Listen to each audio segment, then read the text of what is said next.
The Ten Commandments, which so many political figures in this country are trying to have hung up in courthouses and other public buildings, those people seldom actually know what the Ten Commandments are. Thou shalt have no other gods before me. Is that really a moral principle we should be living by? At the time when that was written down, the Jews were polytheists, or had recently changed from polytheism. They believed that lots of gods existed, and they were under very strict instructions to worship only one of them, the jealous God. Thou shalt not make unto thee any graven image. A moral principle to live by. Don't make any graven images. Thou shalt not take the name of the Lord thy God in vain.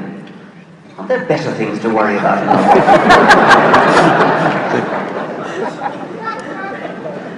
Remember the Sabbath day to keep it holy.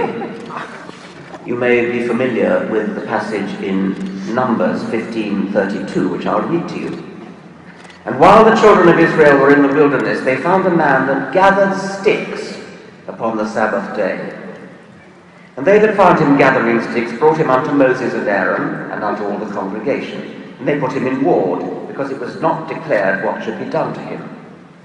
And the Lord said unto Moses, the man shall surely be put to death, and the congregation shall stone him with stones without the camp. And the congregation brought him without the camp, and stoned him with stones, and he died, as the Lord commanded Moses. What a wonderful moral God!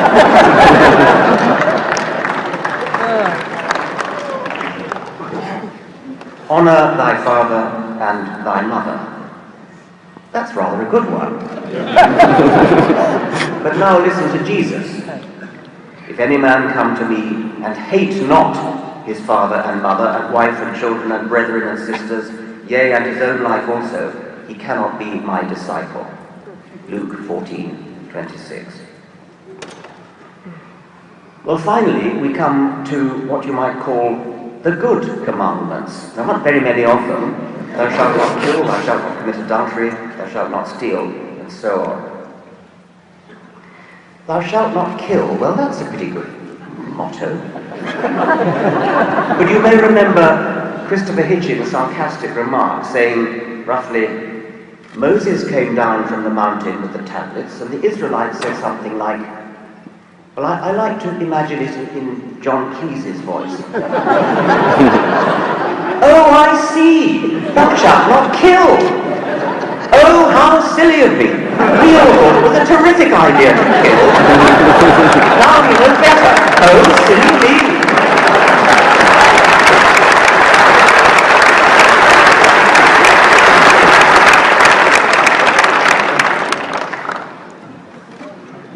Anybody who has ever read the Old Testament will certainly not wish to get their morals from it. And if you meet anybody who gets his morals from the Old Testament, I think you'd be wise to give him a wide berth. But it's not just the Old Testament. The New Testament is just as bad. The odious doctrine of the redemption of sins by Jesus. This is not Jesus' own doctrine, by the way. This is St. Paul.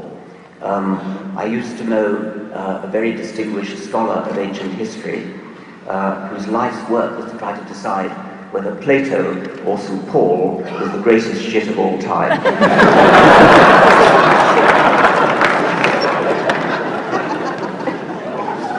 The doctrine of the redemption of original sin is roughly like this. God, the creator of the universe, the deviser of the laws of physics, of quantum mechanics, of relativity, this genius God couldn't think of a better way to forgive our sins than to come down to earth as his alter ego, his son, and have himself hideously tortured and executed so that he could forgive himself on behalf of all mankind, including future people, whether or not they actually intended to sin when their time finally came. Actually, according to Christian theology, it doesn't matter whether you personally sin, because whether you sin or not, you are born in sin. You inherit the sin of Adam. Adam, who we now know, of course, never existed. You inherit the sin of Adam, and it comes down to you, according to St. Augustine, via the semen of all your male ancestors since Adam. What a disgusting doctrine. We are all born in sin because of our remote ancestor Adam, who never existed, and the doctrine of original sin still goes on, even in churches such as the Roman Catholic Church, which presumably accepts that Adam never existed. It's typical, by the way, of the theological mind, even the so-called sophisticated theological mind, that even when it's given up factual belief, such as in Adam, it carries on with the symbolism as though nothing had happened. It doesn't matter if the facts are disproved, you rescue them by turning them into symbols or metaphors or parables. Well, we better not get our morals from the New Testament either, or the Quran for that matter. I suppose the other way in which you might think you could get your morals from religion would be fear of the divine spy camera in the sky. Fear that God will send you to hell. That when you're boiling in the lake of fire and your skin burns off, you promptly grow another skin so that you can feel the agony all over again. There seems to be a sort of inverse relationship between the plausibility of a punishment and its terribleness.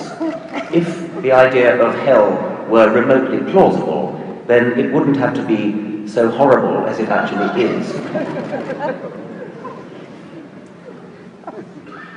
And sucking up to God in the hope of going to heaven is just about as bad, just about as ignoble a reason for being moral.